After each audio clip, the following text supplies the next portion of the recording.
হিংসা পরম ধর্ম, ধর্ম হিংসা ততই বচ। মানে ধর্মের জন্য যদি হিংসা করতে হয় সেটা অনেক পুণ্যের কাজ। একটা বাড়ি খেলে দুটো বাড়ি মারুন। যেমন আমাদের শরীরে ভাইরাস ঢুকে গেছিল, করোনা ভাইরাস, সেরকম পশ্চিমবঙ্গে একটি ভাইরাস ঢুকে গেছে। সেই ভাইরাসের নাম হচ্ছে তৃণমূল ভাইরাস। সেই তৃণমূল ভাইরাস দূর হয় হচ্ছে একটা মহামন্ত্র দিয়ে, যে মহামন্ত্রে ভূত দূর হয়। জোরে বলুন জয় জয় শ্রীরাম। নমস্কার বন্ধুরা, আমার নাম ধ্রুবজ্যোতি সরকার।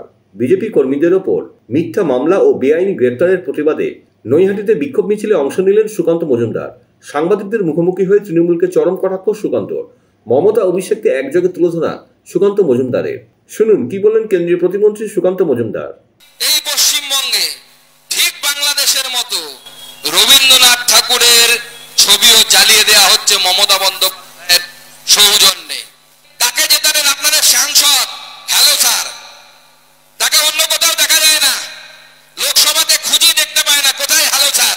হ্যালো স্যার গেল স্যার হয়ে গেছে, তাকে আর খুঁজে পাওয়া যায় না।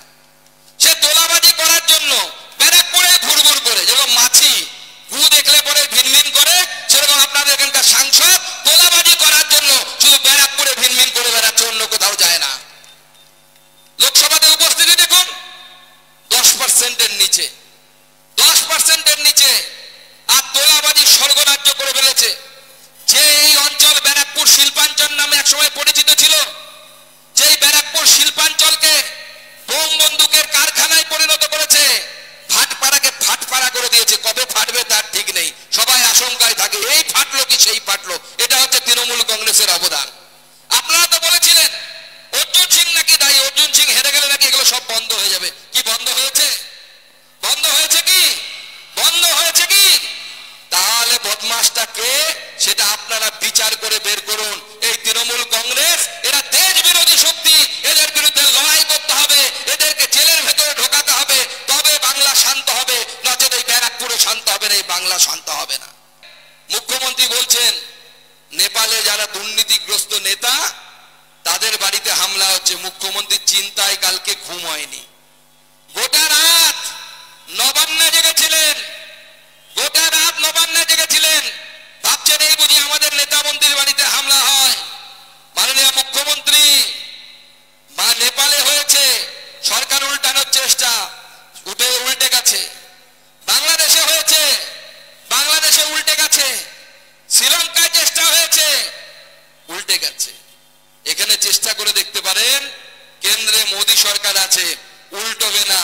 দিদি উল্টে যাবে সেই গ্যারান্টি ভারতীয় জনতা পার্টি দিচ্ছে, সেটা আমরা দিচ্ছি।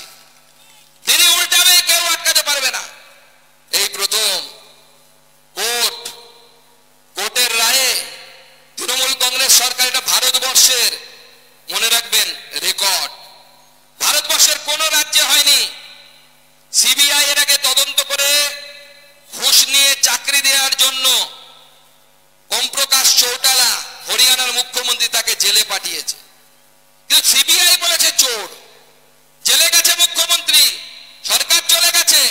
কিন্তু এই প্রথমবার কোর্টের রায়ে এসএসসি, স্কুল সার্ভিস কমিশন, সেই স্কুল সার্ভিস কমিশন বলছে 1804 জন তারা নাকি চুরি করে চাকরি পেয়েছে, তাদেরকে মমতা বন্দ্যোপাধ্যায় তার পার্টি টাকা নিয়ে চাকরি দিয়েছে। এটা ভারতবর্ষের রেকর্ড। এই প্রথম ভারতবর্ষের সরকার, কোন সরকার নিজেকে বলছে যে হ্যাঁ আমি চোর, আমি 1804 জনের চাকরি বিক্রি করেছি। এটা পশ্চিমবঙ্গ সরকার একমাত্র করেছে। প্রায় 26,000 শিক্ষক, অশিক্ষক কর্মচারী, তাদের চাকরি চলে গেছে। তারা বলেছে যোগ্য অযোগ্য লিস্ট দিন। অযোগ্যদের লিস্ট মুখ্যমন্ত্রী দেবে না, মুখ্যমন্ত্রী দিচ্ছে না, বারবার হয়েছে। শেষে কোর্ট যখন রায় দিল, মুখ্যমন্ত্রী বাধ্য হলেন। মুখ্যমন্ত্রী যতবার বলা হয়েছে যে আপনারা অযোগ্যদের লিস্ট দিন, মুখ্যমন্ত্রী অযোগ্যদের নাম নিতে পারছেন না। আগেকার দিনে বাঙালি মহিলারা ভাসুরের নাম মুখে আনতেন না। মমতা বন্দ্যোপাধ্যায়কে যারা ঘুষ দিয়ে চাকরি পেয়েছে তারা সম্ভবত তার ভাসুর হন, সেই জন্য তাদের নাম মমতা বন্দ্যোপাধ্যায় মুখে আনতে পারতেন না, একবারও তাদের নাম মুখে আনেননি। মুখ্যমন্ত্রী, দিল্লির মুখ্যমন্ত্রী ঘোষণা করেছেন প্রত্যেকটি প্যান্ডেল, ওখানে বাঙালিরা সংখ্যালঘু ভাষার দিক থেকে, প্রত্যেকটি প্যান্ডেলে সিকিউরিটি থাকবে, স্বচ্ছতার ব্যবস্থা থাকবে। ওখানে বিসর্জন করার ঘাট ছিল না। মাননীয় মুখ্যমন্ত্রী, দিল্লির মুখ্যমন্ত্রী রেখা গুপ্তা সেখানে ঘাট তৈরি করে দিয়েছেন। আর আমাদেরকে মুখ্যমন্ত্রী শেখাচ্ছেন আমরা নাকি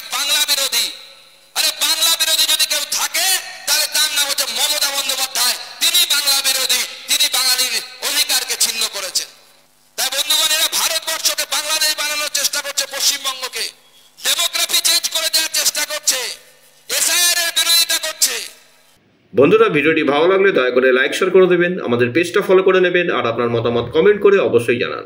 ধন্যবাদ।